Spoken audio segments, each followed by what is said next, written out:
नमस्कार, मी भाग्यश्री फाटक। मार्केट आणि मी हा सोप्या मराठीतून शेअर मार्केट समजावून सांगण्याचा माझा एक उपक्रम। 8 आणि 9 जूनला मी कोर्स ठेवलाय। हा कोर्स ठाण्याला आहे, ऑफलाईन आहे। सकाळी 9 ते 12, दुपारी 1 ते 4 असा 6 तास शनिवारी, 6 तास रविवारी असं शिकवलं जाईल। ज्याला कोणाला कोर्सची चौकशी करायची असेल त्यांच्यासाठी मोबाईल नंबर 9699615507 9699615507 या नंबरवर तुम्ही चौकशी करू शकता। आता आजच्या व्हिडिओकडे आपण वळूया। आज एक्सपायरी आहे। आता ही जी सिरीज आहे, मे सिरीज, ही फारच खवळलेल्या समुद्रासारखी गेली। खवळलेला समुद्र बघायला मजा येते, पण जी तारांबळ उडते, जे लोक समुद्रात असतील, गेले असतील, त्यांची जी तारांबळ उडते तशीच तारांबळ डेरिव्हेटिव्ह मार्केटमध्ये जे ट्रेड करत असतील त्यांची उडाली असेल। मे सिरीजमध्ये आपण 21,821चा लो पाहिला होता, तर 23,110चा हाय सुद्धा पाहिला। म्हणजे रेकॉर्ड ब्रेकिंग सिरीज असं आपण याला म्हणू शकतो। आता आज बघूया काय होत आहे। पण आज गोंधळ असा आहे की अमेरिकेमधले ट्रेजरी यील्ड म्हणजेच बॉन्ड यील्ड वाढले, म्हणून डाव 400 पॉइंट मंदीत गेला। बॉन्ड विक्रीचा जो दर आहे तो चढा दर मिळाला, त्यामुळे शेअर मार्केट पडला आणि फॉरेन इन्व्हेस्टर्सची विक्रीही त्यामुळेच मोठ्या प्रमाणावर झाली आहे। 4.63च्या आसपास बॉन्ड यील्ड गेला।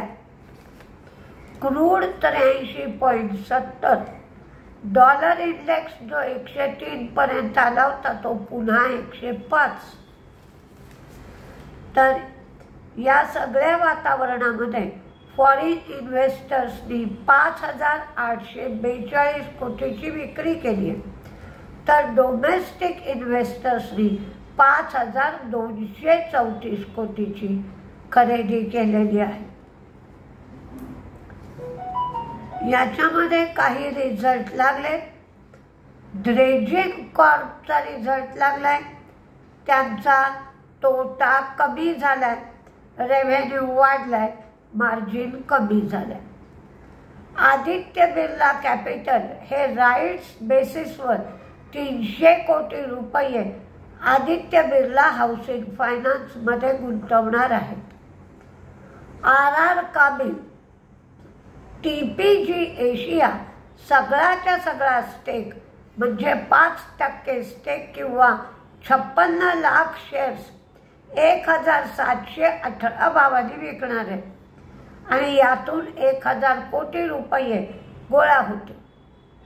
IRB इन्फ्रामध्ये प्रमोटर 24 कोटी शेअर्स किंवा 4% स्टेक 63 रुपये ते 72 रुपये 70 पैसे या भावाने विकणार आहेत। यातून त्यांना 1,512 कोटी रुपये मिळतील। याचा लॉक इन पिरियड 180 दिवसाचा असेल। केफिनमध्ये जनरल अटलांटिक 4.1% स्टेक विकणार आहे। हा स्टेक 6.1% पर्यंत वाढू शकतो विक्री, आणि त्यातून त्यांना 500 कोटी ते 833 कोटी रुपये मिळतील। याची फ्लोअर प्राइस 712 रुपये 50 पैसे असेल। 4.2% डिस्काउंटवर हा स्टेक विकला जाईल आणि याला 60 दिवसाचा लॉक इन पिरियड असेल.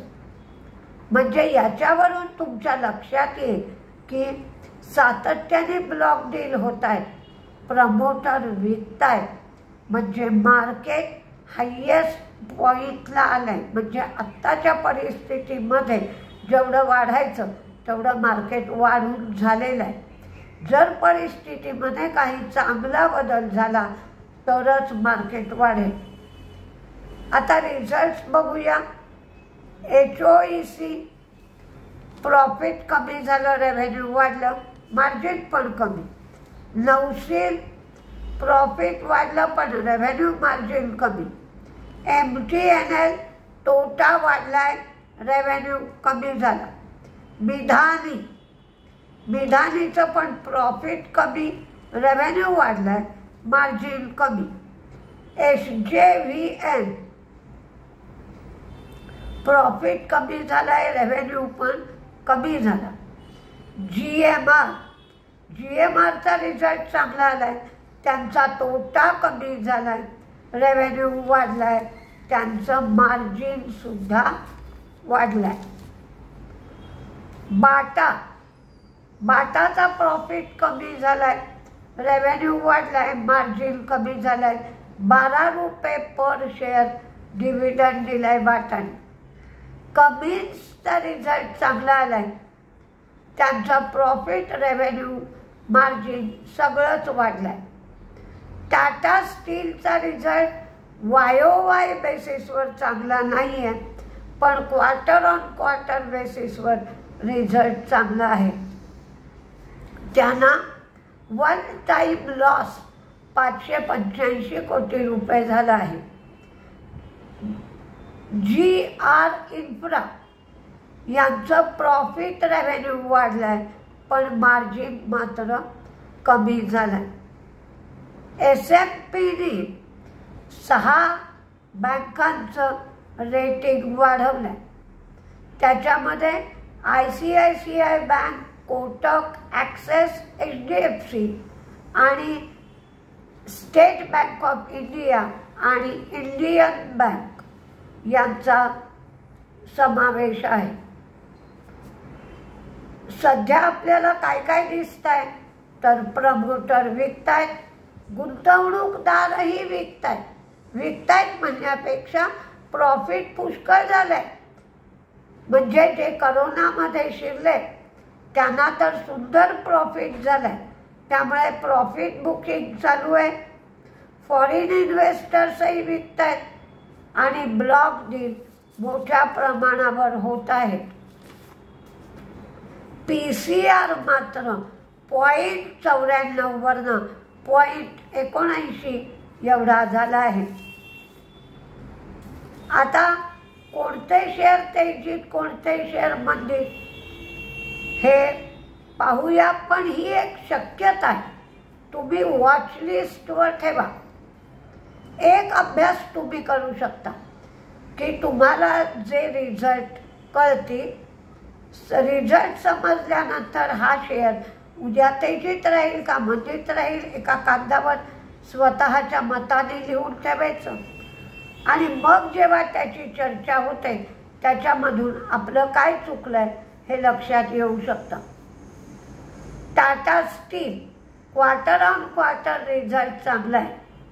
कमिन्स रिझल्ट चांगला आहे. GMR चांगला आहे. RHI मॅग्नेसिटा, KNR construction, heritage food, lemon tree, Shriram property, TCS, RVNL अगदी छोटीशी ऑर्डर आहे. अमर राजा एक्साईड दोन्ही शेअर राहून हल्ली तेजीत असतात.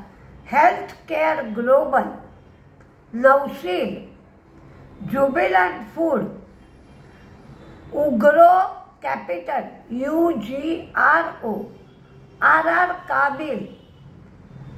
काबिल मुद्दाम दिलाय कारण RR काबिल मधला स्टेक विकणार ही जी टांगती तलवार होती ती नाहीशी होईल, कारण पूर्णच्या पूर्ण स्टेक विकला जाईल. सिप्ला, CG पॉवर, आधार हाऊसिंग, प्रेस्टीज, हिरो मोटो, कारण हिरो फिनकेअरला IPO आणण्यासाठी परवानगी मिळाली आहे म्हणून. एंटेरो हेल्थ, ENTERO आणि अवंटेन, AVANTEN. तर मंजित, SBI कार्ड, बाटा, SJVN कमजोर रिझल्ट आहे. मुंजाल शोवा, केफिन, HOEC, मिधानी, टेक महिंद्रा आणि रेणुका शुगर हे शेअर मंदीत राहू शकते. तरीही मार्केटमध्ये तुम्ही जास्त काही करायच्या भानगडीला जाऊ नका. आता काल ग्राइंडवेल नॉर्टनचा शेअर जवळजवळ 250 रुपये वाढला होता. असं जर एखादा शेअर वाढत असेल आणि तुमच्याजवळ ते शेअर असतील तर काही प्रमाणात प्रॉफिट बुकिंग करा. नाही तर फक्त काय काय होत आहे आणि त्याच्यावरनं तुमची निदानं काय असतील ती वहीत लिहून ठेवा, तर तुमचा अभ्यास तुम्हाला करण्यासाठी चांगली संधी आहे. याचा उपयोग पुढच्या वेळेला करता येऊ शकतो. नमस्ते.